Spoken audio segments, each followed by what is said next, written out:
Malinaw ang pagkakaiba ng tungkulin ng Kamara at ng Senado. The House initiates. The Senate decides. I will repeat. The House initiates. The Senate decides. For the very first time, we hope to hear directly from Ramil Madriaga upang makatulong sa paglilinaw kung may batayan ba ang reklamo laban sa Vice Presidente. Hindi sapat ang sabihing handa. Kailangan magpakita. Kailangan sumagot. Kung walang kasalanan, simple lang. Magpakita, sumagot, hindi sa labas, kundi dito. There are 3 matters that I must address at the outset. Issues that have been repeatedly raised and in some cases, misunderstood. First, ang una kong babanggitin, this notion that we are already conducting a trial and therefore exceeding our jurisdiction. May mga nagsasabi na ang ginagawa daw natin dito ay isang trial. At dahil trial daw ito, hindi raw natin ito trabaho, kundi trabaho ng Senado.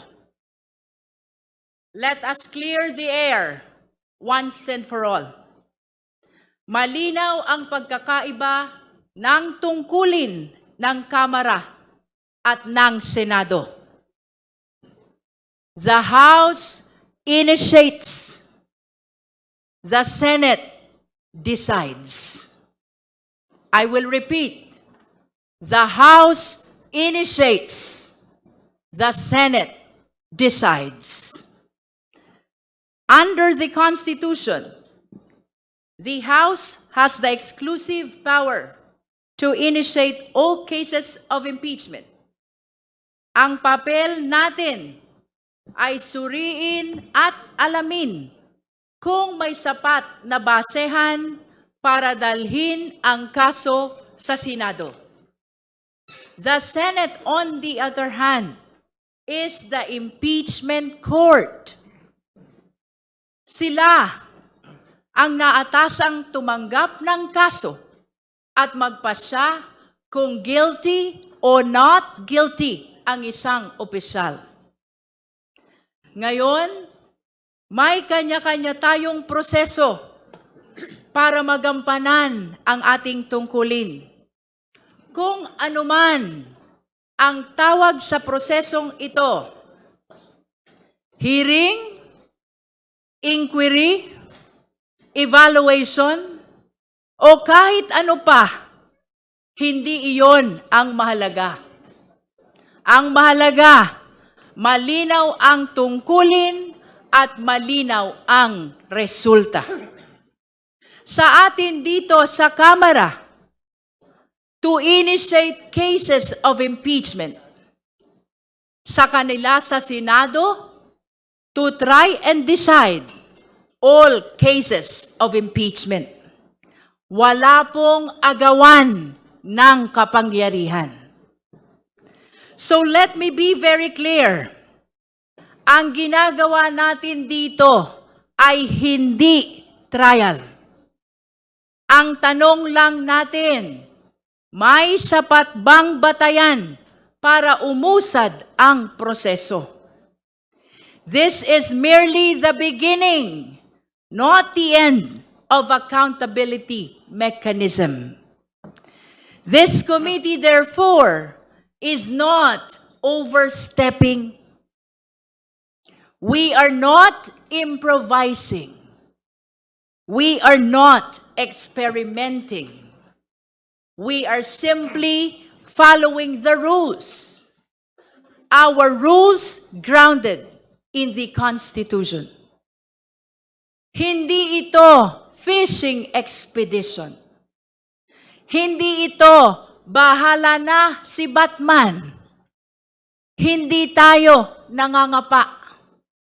Alam natin ang hinahanap natin. Kung may probable cause ba o wala. At malinaw sa atin, hindi natin inaagaw ang kapangyarihan ng Senado na magpasya kung guilty o not guilty ang opisyal. At ano ang gumagabay sa atin? Hindi lamang batas, kundi ang tiwala ng taong bayan. Hindi lamang teknikalidad, kundi pananagutan.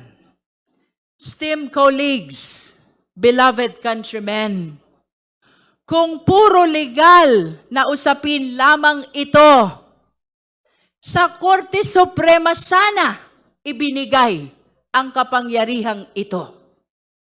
Esteemed colleagues, beloved countrymen, kung teknikalidad ang importante, sa husgado sana ibinigay ang kapangyarihang ito. Pero hindi. Ibinigay ito sa Kamara.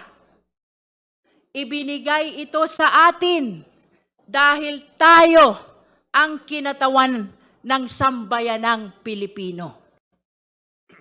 As I said earlier, we have the exclusive power to impeach. At ang ibig sabihin ng exclusive ay malinaw. Sa Kamara, nagsisimula ang impeachment process. Sa atin ang unang galaw. Sa atin ang direksyon. At gaya ng sabi ng mga kabataan, hawak natin ang beat. Hawak natin ang beat. At sa kapangyarihang ito, pananagutan sa taong bayan ang dapat manaig. No other consideration must prevail except what is best for the country